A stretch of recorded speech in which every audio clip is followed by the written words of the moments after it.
Di dunia yang bergerak terlalu cepat, emosi seringkali datang lebih dulu. Sebelum pikiran sempat mengambil alih, kita mudah tersinggung, mudah marah, mudah lelah oleh hal-hal yang sebenarnya berada di luar kendali kita. Satu kata, satu sikap, satu kejadian kecil cukup untuk mengguncang ketenangan batin. Namun para filsuf Stoik sejak ribuan tahun lalu telah mengingatkan kita tentang satu hal penting. Bukan peristiwa yang melukai kita, melainkan cara kita memandang peristiwa itu. Ketenangan bukan sesuatu yang harus dicari keluar, tetapi dibangun dari dalam, dari cara kita berpikir, menilai, dan merespons hidup. Di channel Arah Mindset, kita percaya bahwa pikiran adalah kompas. Ketika kompas itu kacau, hidup terasa penuh badai. Tapi ketika arah pikiran diluruskan, ketenangan bukan lagi sesuatu yang langka. Karena itulah slogan ini selalu menjadi dasar setiap pembahasan. Arahkan pikiranmu, temukan ketenanganmu. Dalam video ini, kita akan membahas cara tetap tenang dan tidak mudah emosi melalui pelajaran stoikisme yang sederhana namun mendalam. Bukan untuk menjadikan kita dingin tanpa perasaan, tetapi untuk membantu kita hidup lebih damai, lebih jernih, dan lebih berdaulat atas diri sendiri. Jika kamu merasa emosi sering menguras energimu, mungkin bukan hidup yang perlu diubah melainkan cara pandangmu terhadapnya. Mari kita mulai dan arahkan kembali pikiran kita. Banyak dari kita tumbuh dengan keyakinan bahwa emosi adalah masalah. Marah dianggap buruk, sedih dianggap lemah, takut dianggap kegagalan. Seolah-olah hidup yang ideal adalah hidup tanpa emosi. Padahal, semakin kita mencoba memusuhi emosi, semakin besar kuasanya atas diri kita. Stoikisme tidak pernah mengajarkan untuk mematikan emosi. Yang diajarkan adalah memahami emosi. Karena emosi bukan musuh, emosi adalah sinyal. Setiap emosi muncul membawa pesan. Marah memberitahu bahwa ada nilai yang kita anggap dilanggar. Takut memberi tanda bahwa kita merasa terancam. Sedih menunjukkan adanya kehilangan. Masalahnya bukan pada emosinya, tetapi pada bagaimana kita menafsirkannya dan apa yang kita lakukan setelahnya. Ketika emosi muncul, kebanyakan dari kita langsung bereaksi. Kita membalas kata-kata dengan kata-kata. Kita membalas sikap dengan kemarahan. Kita membalas ketidakadilan dengan ledakan emosi. Di titik inilah emosi berubah dari sinyal menjadi penguasa. Bukan karena emosinya terlalu kuat, tetapi karena pikiran kita tidak hadir untuk memimpinnya. Epictetus pernah mengatakan bahwa bukan peristiwa yang mengganggu manusia, melainkan penilaian mereka tentang peristiwa tersebut. Emosi muncul setelah penilaian itu terjadi. Artinya, sebelum marah, sebelum kecewa, sebelum tersinggung ada satu proses senyap di dalam pikiran kita yang berkata, ini tidak seharusnya terjadi, atau ini tidak adil, atau aku tidak pantas diperlakukan seperti ini. Di letak kuncinya, Stoikisme mengajak kita untuk berhenti sejenak dan bertanya, emosi ini muncul karena apa? Nilai apa yang sedang terusik? Harapan apa yang sedang tidak terpenuhi? Dengan bertanya seperti ini, kita berhenti berperang dengan emosi dan mulai berdialog dengannya. Emosi yang tidak dipahami akan menuntut untuk dilampiaskan, tapi emosi yang dipahami akan melemah dengan sendirinya. Bukan karena ditekan, melainkan karena pesan di dalamnya sudah diterima. Marah, misalnya, seringkali bukan tentang orang lain. Ia lebih sering tentang ekspektasi kita sendiri. Kita berharap orang lain bersikap sesuai standar kita. Kita berharap dunia berjalan sesuai rencana kita. Ketika harapan itu runtuh, emosi muncul sebagai alarm, bukan untuk menghancurkan kita, tetapi untuk mengingatkan bahwa ada sesuatu yang perlu diselaraskan kembali, bukan di luar, melainkan di dalam diri. Stoik tidak bertanya, bagaimana cara agar aku tidak marah? Mereka bertanya, mengapa aku menilai ini sebagai sesuatu yang pantas membuatku marah? Pertanyaan ini menggeser posisi kita dari korban emosi menjadi pengamat emosi. Dan ketika kita menjadi pengamat, kita mendapatkan jarak. Jarak inilah yang melahirkan ketenangan. Banyak orang mengira ketenangan berarti tidak merasakan apa-apa. Padahal ketenangan sejati adalah kemampuan untuk merasakan tanpa dikuasai. Merasakan marah, tetapi tidak bertindak dari kemarahan. Merasakan sedih, tetapi tidak tenggelam di dalamnya. Merasakan kecewa, tetapi tetap memegang kendali atas respons kita. Stoikisme mengajarkan bahwa kebebasan batin dimulai saat kita berhenti bereaksi secara otomatis. Saat emosi muncul, kita punya pilihan. Kita bisa menyerahkan kemudi pada emosi, atau kita bisa memegangnya sendiri.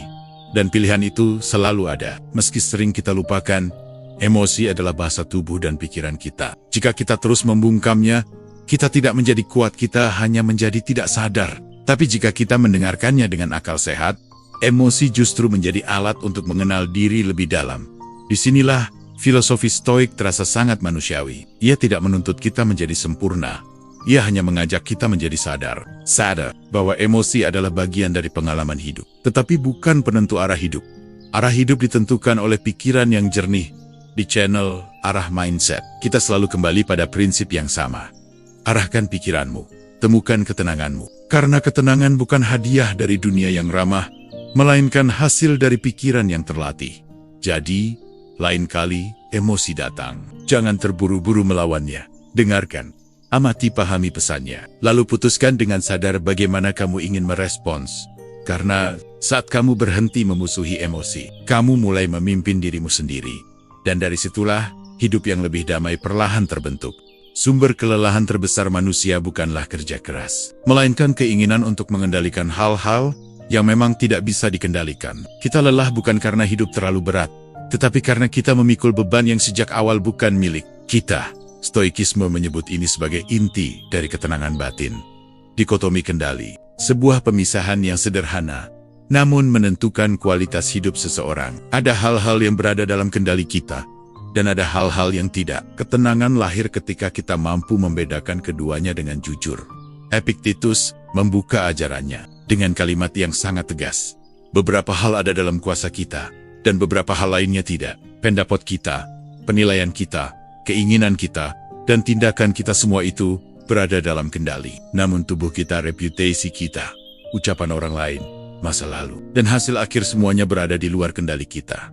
Masalahnya, sebagian besar emosi negatif muncul ketika batas ini kabur. Kita marah karena orang lain tidak berubah. Kita kecewa karena dunia tidak berjalan sesuai harapan. Kita cemas karena masa depan belum pasti. Kita frustasi karena usaha kita tidak selalu berbuah hasil. Di titik ini, emosi bukan lagi sinyalia, menjadi akibat dari salah sasaran kendali. Kita menghabiskan energi untuk mengatur cuaca, bukan layar perahu. Stoikisme tidak mengajarkan sikap pasrah yang lemah. Justru sebaliknya, ia mengajarkan keberanian untuk fokus sepenuhnya pada apa yang benar-benar bisa kita kuasai. Karena hanya di sanalah kekuatan sejati berada. Kita tidak bisa mengendalikan bagaimana orang lain menilai kita, tetapi kita bisa mengendalikan bagaimana kita menilai diri sendiri. Kita tidak bisa mengendalikan apakah usaha kita akan berhasil, tetapi kita bisa mengendalikan ketulusan dan kualitas usaha itu. Kita tidak bisa mengendalikan masa lalu, tetapi kita bisa mengendalikan pelajaran yang kita ambil darinya. Ketika kita berhenti menuntut dunia untuk patuh pada keinginan kita, sesuatu yang mengejutkan terjadi. Emosi mulai mereda. Bukan karena masalah menghilang, tetapi karena kita berhenti bertarung dengan kenyataan. Banyak orang mengira penerimaan berarti menyerah, padahal dalam Stoikisme, penerimaan adalah bentuk kecerdasan emosional tertinggi. Ia berkata, ini bukan dalam kendaliku, maka aku tidak akan menyerahkan ketenangan batinku padanya. Bayangkan, betapa sering kita menyerahkan kendali batin kepada orang lain. Satu komentar mampu merusak hati kita, satu sikap mampu mengacaukan pikiran kita. Ketenangan kita adalah sesuatu yang bisa dirampas kapan saja. Yang sebenarnya terjadi adalah kita sendiri yang menyerahkannya. Dikotomi kendali mengajarkan kita untuk mengambil kembali kekuasaan itu ketika sesuatu terjadi. Stoik tidak langsung bertanya, mengapa ini terjadi padaku? Mereka bertanya, bagian mana dari situasi ini yang berada dalam kendaliku? Pertanyaan ini sederhana, tetapi dampaknya sangat besar. Ia memotong kecemasan yang tidak perlu dan mengarahkan energi ke tempat yang tepat. Hidup menjadi lebih ringan, bukan karena masalah berkurang, tetapi karena kita tidak lagi menggendong masalah yang bukan milik kita. Kemarahan seringkali muncul karena kita ingin orang lain bertindak sesuai kehendak kita. Kecemasan muncul karena kita ingin masa depan memberikan jaminan. Kesedihan yang berkepanjangan muncul karena kita menolak kenyataan yang sudah terjadi. Semua ini adalah bentuk perlawanan terhadap batas kendali. Stoikisme tidak menuntut kita untuk tidak peduli. Ia hanya mengajarkan kita untuk peduli dengan cara yang benar. Peduli pada karakter, bukan pada opini. Peduli pada tindakan, bukan pada hasil. Peduli pada niat, bukan pada pengakuan. Disinilah ketenangan menemukan tempatnya. Ketika kita fokus pada apa yang bisa kita atur, hidup terasa lebih jujur. Kita berhenti menyalahkan. Kita berhenti menuntut, kita berhenti menggenggam terlalu erat, dan dalam pelepasan itu, justru muncul rasa damai. Di channel Arah Mindset, kita selalu kembali pada prinsip yang sama. Arahkan pikiranmu, temukan ketenanganmu. Mengarahkan pikiran berarti menempatkan perhatian pada wilayah kendali kita sendiri, bukan terseret oleh kekacauan di luar sana.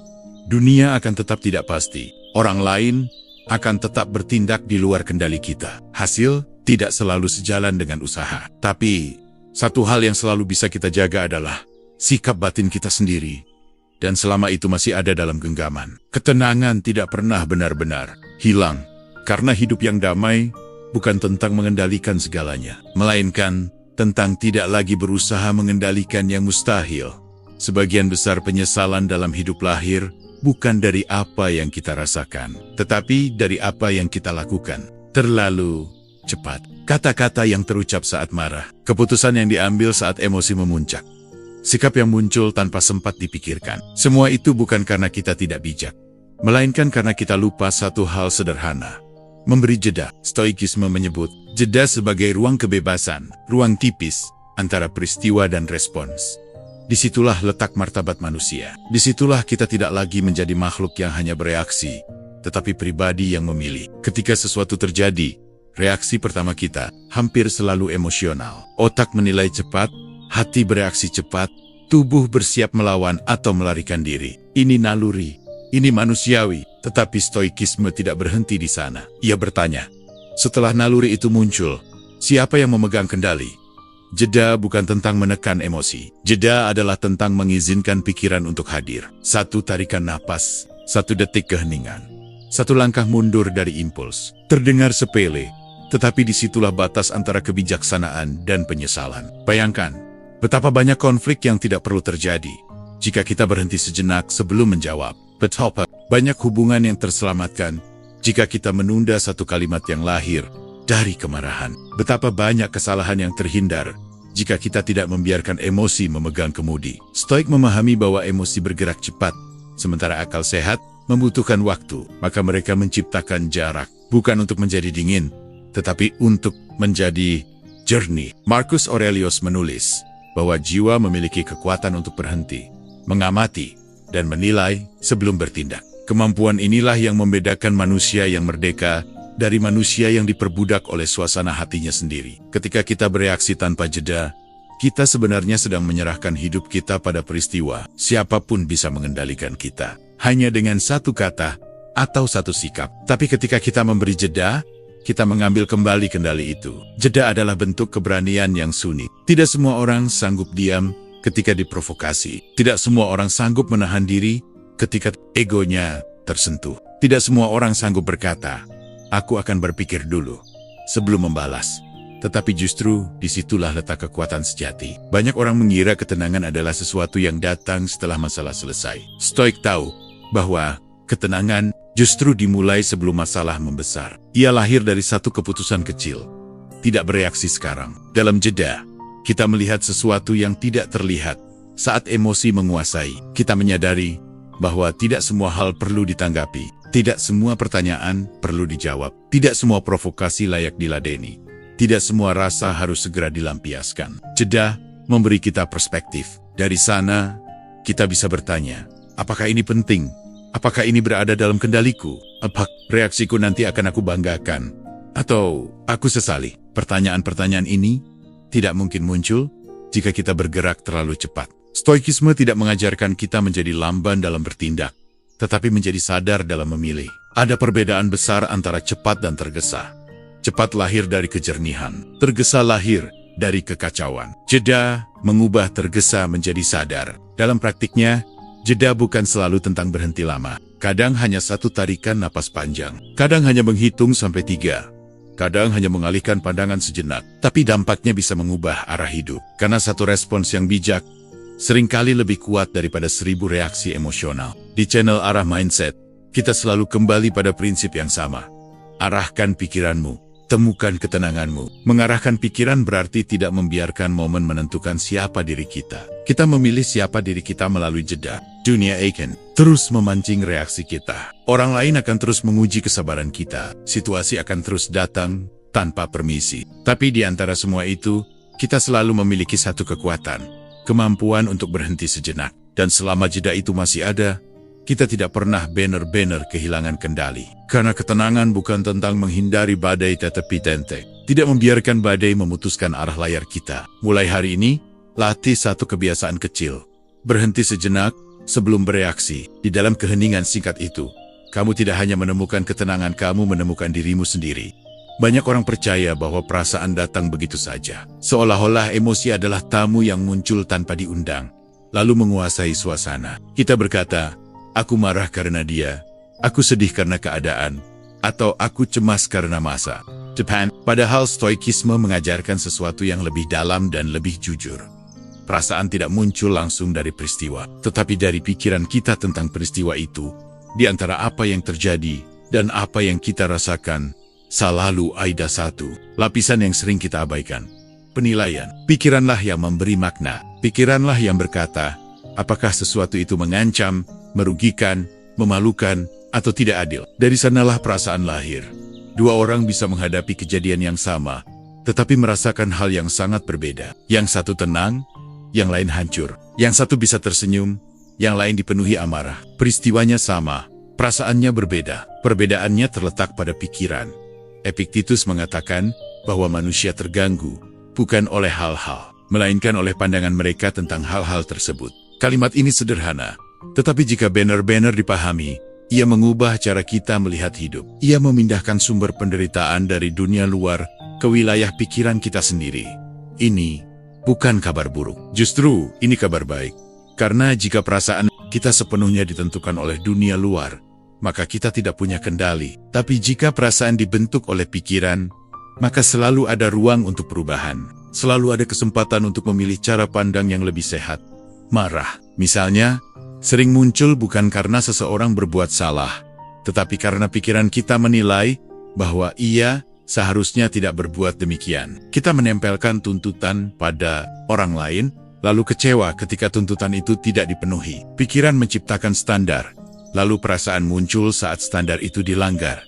Begitu pula dengan kecemasan, masa depan belum terjadi, tetapi pikiran sudah berkelana ke kemungkinan terburuk. Kita menciptakan skenario, lalu tubuh bereaksi seolah-olah ancaman itu nyata. Pikiran menakut-nakuti, perasaan mengikutinya. Stoikisme tidak meminta kita untuk membohongi diri sendiri dengan berpikir positif secara naif. Ia mengajak kita untuk berpikir jernih, untuk meninjau ulang penilaian kita, untuk bertanya, apakah pikiran ini benar? Apakah ini fakta? Atau hanya interpretasi? Apakah cara pandang ini membantuku?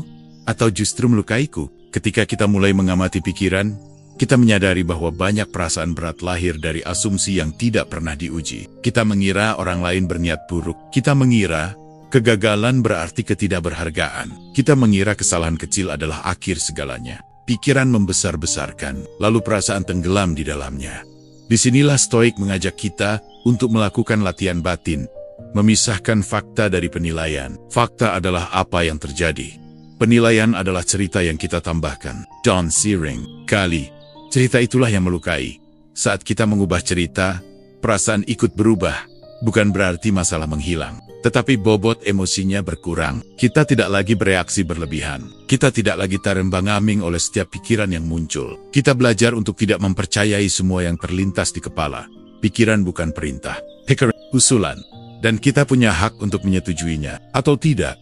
Ketenangan muncul saat kita berhenti mengidentifikasi diri sepenuhnya dengan isi pikiran. Kita bukan kemarahan kita. Kita bukan kecemasan kita. Kita adalah kesadaran yang mampu mengamati semua itu.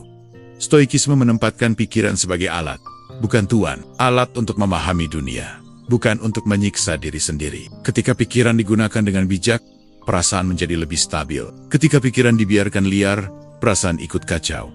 Di channel Arah Mindset, kita selalu kembali pada fondasi yang sama.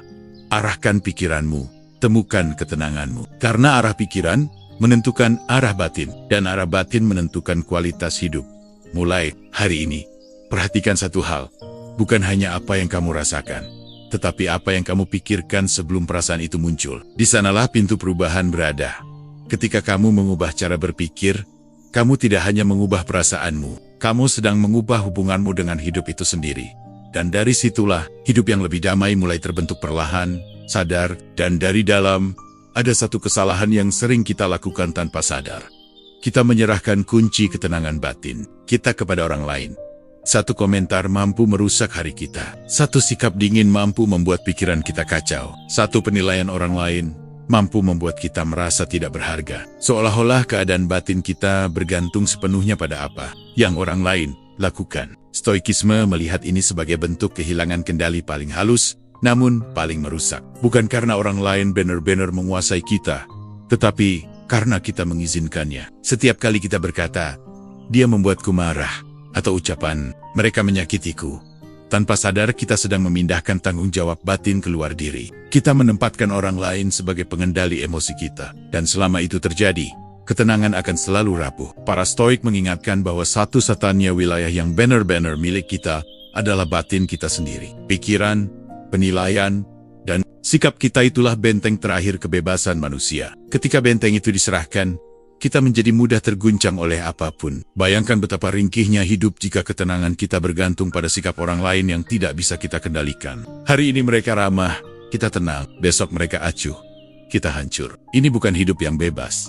Ini hidup yang reaktif. Marcus Aurelius menulis bahwa jiwa memiliki kekuatan untuk tidak terpengaruh, kecuali jika ia sendiri yang memilih untuk terpengaruh. Kalimat ini bukan ajakan untuk menjadi kebal atau dingin, tetapi ajakan untuk bertanggung jawab atas reaksi. Banyak orang mengira bahwa mempertahankan kendali batin berarti membela diri, membalas, atau meluruskan segalanya. Padahal seringkali, mempertahankan kendali batin berarti tidak melakukan apa-apa, tidak menanggapi provokasi, tidak menjelaskan diri kepada mereka yang tidak berniat memahami, tidak menukar ketenangan dengan pembuktian yang sia-sia. Ketika seseorang memancing emosi kita, dan kita langsung bereaksi, sesungguhnya kita telah kalah 2 kali.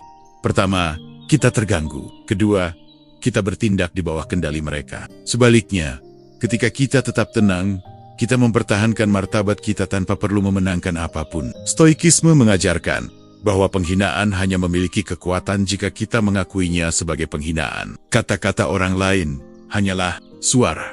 Maknanya lahir ketika kita menempelkannya ke harga diri kita. Tanpa persetujuan kita, kata-kata itu tidak punya tempat untuk berakar. Ini bukan berarti kita mengabaikan semua masukan atau kritik. Stoik membedakan antara kritik yang membangun dan hinaan yang merusak.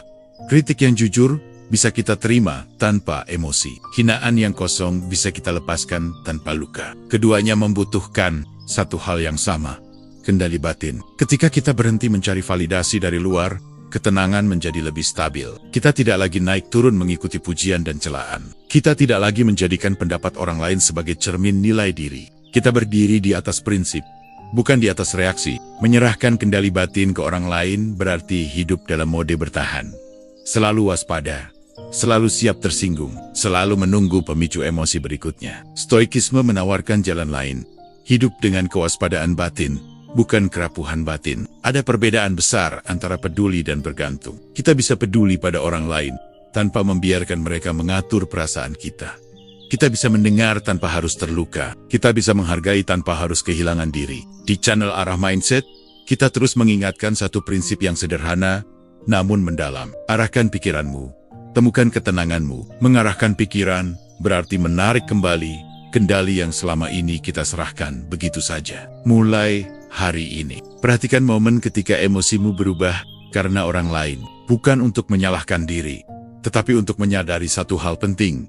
Kendali itu sebenarnya ada di tanganmu. Kamu tidak bisa mengatur apa yang orang lain katakan atau lakukan, tapi kamu selalu bisa memilih bagaimana pikiranmu menanggapinya. Dan pilihan itu adalah bentuk kebebasan paling sejati. Karena ketika kamu berhenti menyerahkan kendali batin ke orang lain, kamu tidak menjadi keras, kamu menjadi utuh. Dan dari keutuhan itulah ketenangan yang sesungguhnya tumbuh.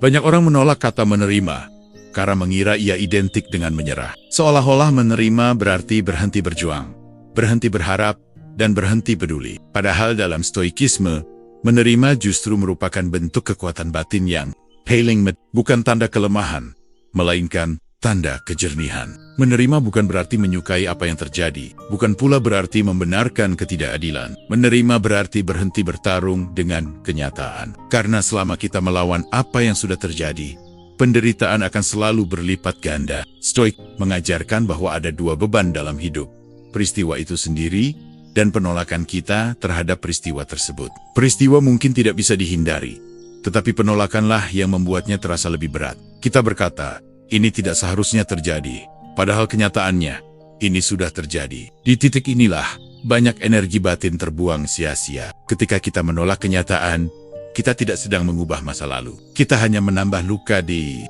masa kini.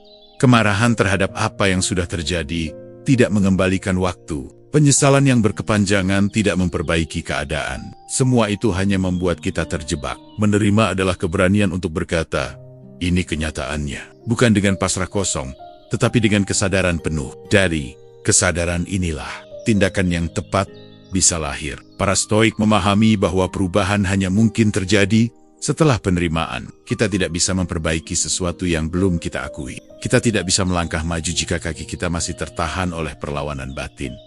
Menerima bukan berarti berhenti bertindak. Justru sebaliknya, ia membersihkan jalan bagi tindakan yang lebih bijak. Ketika emosi mereda karena penerimaan, pikiran menjadi jernih. Dan pikiran yang jernih mampu memilih langkah yang tepat. Banyak orang terjebak dalam penderitaan karena mereka mengira harus terus melawan agar terlihat kuat. Padahal kekuatan sejati seringkali muncul saat kita berhenti memaksa dunia untuk sesuai dengan keinginan kita. Stoikisme tidak berkata, biarkan segalanya terjadi. Ia berkata, hadapi apa yang terjadi dengan kepala tegak. Ada perbedaan besar antara menyerah dan menerima. Menyerah berarti melepaskan tanggung jawab. Menerima berarti mengambil tanggung jawab atas sikap kita sendiri. Ketika kita menerima keterbatasan, kita tidak menjadi kecil.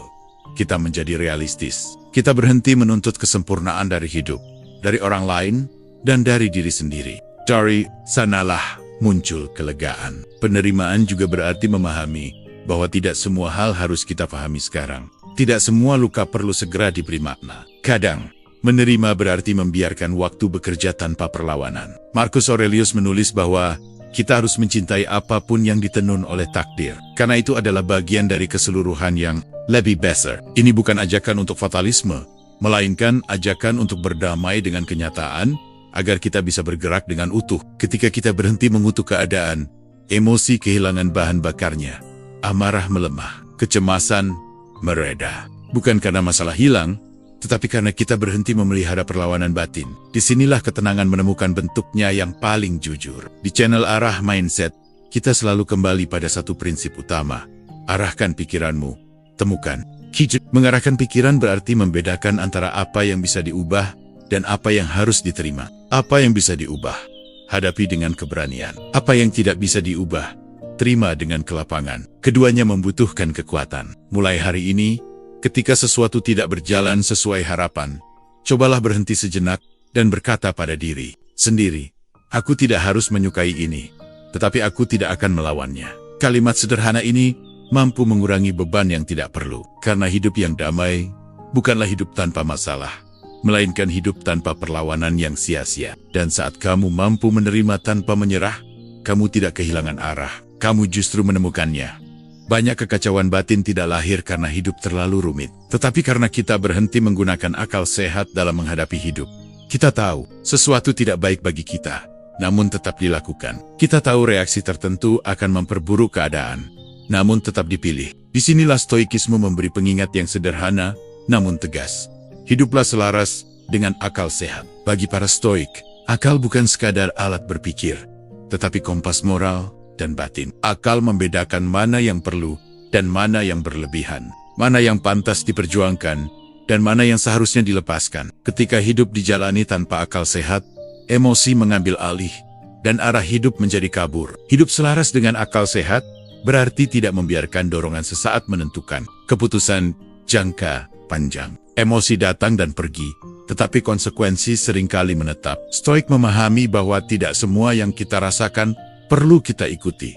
Tidak semua keinginan layak dipenuhi. Tidak semua kemarahan perlu dilampiaskan. Akal sehat bertanya sebelum bertindak. Ia mempertimbangkan dampak, bukan hanya kepuasan sesaat. Ia melihat gambaran besar, bukan hanya momen ini. Dan di sanalah ketenangan menemukan pijakannya. Banyak orang mengira mengikuti emosi adalah bentuk kejujuran pada diri sendiri. Padahal seringkali itu adalah bentuk pengabaian terhadap diri sendiri. Kejujuran sejati justru muncul ketika kita berani menahan diri demi kebaikan yang lebih besar. Stoikisme tidak menolak emosi, tetapi menempatkannya di bawah kendali akal. Emosi adalah energi. Akal adalah pengarah. Tanpa akal, energi itu liar. Dengan akal, energi itu menjadi kekuatan yang membangun. Marcus Aurelius menulis bahwa manusia diciptakan untuk hidup dengan rasio. Ketika kita bertindak bertentangan dengan rasio, kita bertentangan dengan kodrat kita sendiri. Dari sanalah muncul rasa tidak selaras, kegelisahan, dan kekacauan batin. Hidup selaras dengan akal sehat juga berarti menerima batas diri, tidak memaksakan apa yang di luar kemampuan, tidak membandingkan hidup kita dengan standar yang tidak realistis. Akal sehat tahu bahwa setiap orang memiliki jalannya sendiri, waktunya sendiri, dan kapasitasnya sendiri. Banyak penderitaan lahir dari perbandingan yang tidak rasional. Kita menuntut diri setara dengan pencapaian orang lain tanpa melihat konteks. Kita merasa tertinggal karena standar yang kita pakai bukan milik kita sendiri. Akal sehat membebaskan kita dari ilusi ini. Dalam keseharian, hidup dengan akal sehat seringkali berarti memilih yang tidak populer. Memilih diam daripada membalas. Memilih istirahat daripada memaksa. Memilih konsistensi daripada sensasi. Pilihan-pilihan ini mungkin tidak selalu terlihat heroik, tetapi ia menjaga kestabilan batin. Stoik tahu bahwa hidup yang baik bukan hidup yang heboh, melainkan hidup yang teratur dari dalam. Keteraturan batin lahir dari keputusan-keputusan kecil yang selaras dengan akal sehat. Ketika kita melatih diri untuk bertanya, apakah ini masuk akal? Sebelum bertindak, banyak konflik akan berhenti sebelum dimulai. Banyak penyesalan akan hilang sebelum terjadi. Banyak emosi akan mereda sebelum membesar. Di channel Arah Mindset, kita terus kembali pada prinsip dasar ini. Arahkan pikiranmu, temukan ketenanganmu. Mengarahkan pikiran berarti memberi ruang bagi akal sehat untuk memimpin, bukan membiarkan emosi mengambil alih. Hidup tidak menuntut kita untuk selalu benar, tetapi untuk selalu sadar. Dan kesadaran itu lahir dari akal yang digunakan dengan jujur. Mulai hari ini, tanyakan pada diri sendiri sebelum bereaksi, apakah ini keputusan yang lahir dari kejernihan atau dari dorongan sesaat? Apakah ini akan menenangkan batinku atau justru menambah kekacauan? Karena hidup selaras dengan akal sehat bukan tentang menjadi kaku atau dingin. Ia tentang hidup dengan arah. Dan ketika hidup memiliki arah, ketenangan tidak lagi menjadi sesuatu yang dicari-cari. Ia hadir sebagai akibat alami dari cara kita menjalani hidup. Tidak semua pertempuran perlu dimenangkan. Tidak semua kata perlu dibalas. Tidak semua provokasi layak mendapat reaksi. Stoikisme mengajarkan bahwa salah satu bentuk kekuatan tertinggi manusia adalah kemampuan untuk tetap bermartabat ketika dipancing untuk kehilangan kendali. Provokasi selalu datang dengan satu tujuan, mengganggu keseimbangan batin kita. Ia ingin menarik kita turun ke tingkat emosi yang sama. Ketika kita bereaksi secara impulsif, provokasi itu berhasil. Bukan karena kata-kata lawan kita kuat, tetapi karena kita menyerahkan martabat kita sendiri. Banyak orang mengira membalas adalah bentuk keberanian, padahal seringkali itu hanyalah bentuk ketidakmampuan menahan diri. Stoik melihat keberanian dari sudut yang berbeda. Keberanian untuk tetap tenang ketika diserang. Keberanian untuk tidak ikut larut dalam kekacauan. Marcus Aurelius menulis bahwa cara terbaik untuk membalas perlakuan buruk adalah dengan tidak menjadi seperti mereka. Kalimat ini bukan nasihat moral yang manis, melainkan strategi batin yang sangat praktis. Dengan tetap bermartabat, kita memutus rantai provokasi. Menghadapi provokasi dengan martabat bukan berarti membiarkan diri diinjak-injak. Ia berarti memilih respon yang lahir dari akal, bukan dari luka ego. Ada perbedaan besar antara diam karena takut dan diam karena sadar. Yang pertama melemahkan, yang kedua menguatkan. Stoikisme mengajarkan bahwa martabat tidak bisa dirampas dari luar. Ia hanya bisa dilepaskan dari dalam. Ketika kita membiarkan emosi meledak, kita sendiri yang menurunkan nilai diri kita. Sebaliknya, ketika kita tetap tenang, kita menjaga posisi, batin kita tetap utuh. Provokasi seringkali bekerja karena ia menyentuh ego. Kita ingin terlihat benar, kita ingin dihormati, kita ingin menang. Tetapi Stoik bertanya, menang atas apa? Atas orang lain?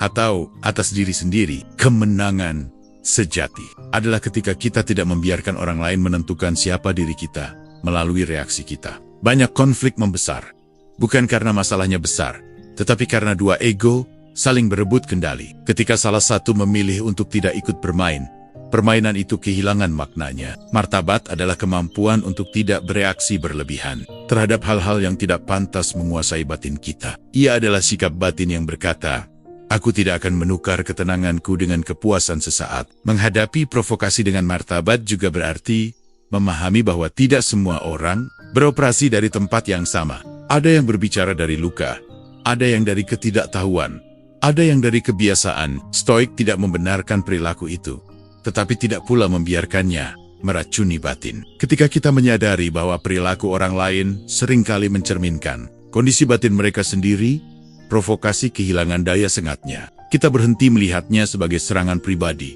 dan mulai melihatnya sebagai ekspresi keterbatasan. Disinilah ketenangan menjadi mungkin. Stoikisme tidak menuntut kita untuk selalu diam. Ada saatnya berbicara, ada saatnya bertindak. Tetapi, perbedaannya terletak pada sumbernya. Apakah tindakan itu lahir dari kemarahan atau dari prinsip?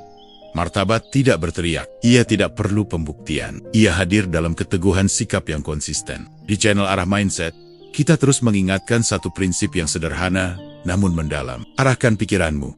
Temukan ketenanganmu. Mengarahkan pikiran berarti memilih martabat daripada reaksi, prinsip daripada ego. Mulai hari ini, saat kamu diprovokasi, berhentilah sejenak dan tanyakan pada diri sendiri. Apakah respons ini akan menjaga martabatku atau justru mengorbankannya? Karena dunia akan selalu menyediakan alasan untuk marah. Tetapi hanya sedikit orang yang cukup kuat untuk tetap bermartabat. Dan justru disitulah hidup yang lebih damai menemukan bentuknya yang paling kokoh. Banyak orang berharap suatu hari nanti hidup akan lebih tenang. Mereka menunggu keadaan membaik, masalah selesai, orang lain berubah, atau situasi menjadi lebih ramah. Seolah-olah ketenangan adalah hadiah yang datang setelah semuanya beres. Padahal Stoikisme mengajarkan kebalikannya. Ketenangan bukan sesuatu yang ditunggu, tetapi sesuatu yang dilatih. Tidak ada hari yang benar-benar bebas dari gangguan. Selalu ada pemicu emosi, tantangan kecil, dan kejadian tak terduga. Jika kita menunggu hidup menjadi ideal, sebelum belajar tenang, kita akan menunggu selamanya. Para Stoik memahami bahwa ketenangan adalah keterampilan batin. Dan seperti semua keterampilan, ia tumbuh melalui latihan yang konsisten, bukan melalui harapan. Marcus Aurelius menulis refleksi batinnya, bukan karena hidupnya mudah, tetapi justru karena hidupnya penuh tekanan. Epictetus melatih murid-muridnya, bukan di ruang nyaman, tetapi di tengah realitas keras. Mereka tidak menunggu ketenangan datang, mereka mempersiapkan diri untuk tetap tenang di tengah kekacauan. Melatih diri setiap hari berarti menggunakan kejadian-kejadian kecil sebagai arena latihan. Antrean yang panjang, komentar yang menyebalkan, rencana yang gagal, kesalahan kecil, semua ini bukan gangguan semata, tetapi bahan latihan bagi batin. Stoik tidak bertanya, mengapa ini terjadi lagi? Mereka bertanya, bagaimana aku akan merespons kali ini? Pertanyaannya bukan tentang dunia, tetapi tentang sikap. Setiap hari memberi kita kesempatan untuk memperkuat kendali batin. Namun jika kita melewatinya dengan reaksi otomatis, kesempatan itu terbuang. Kita tetap bereaksi seperti kemarin, lalu berharap hasilnya berbeda. Latihan Stoik tidak selalu terlihat. Ia tidak dramatis. Ia seringkali sunyi dan sederhana. Menahan diri untuk tidak mengeluh.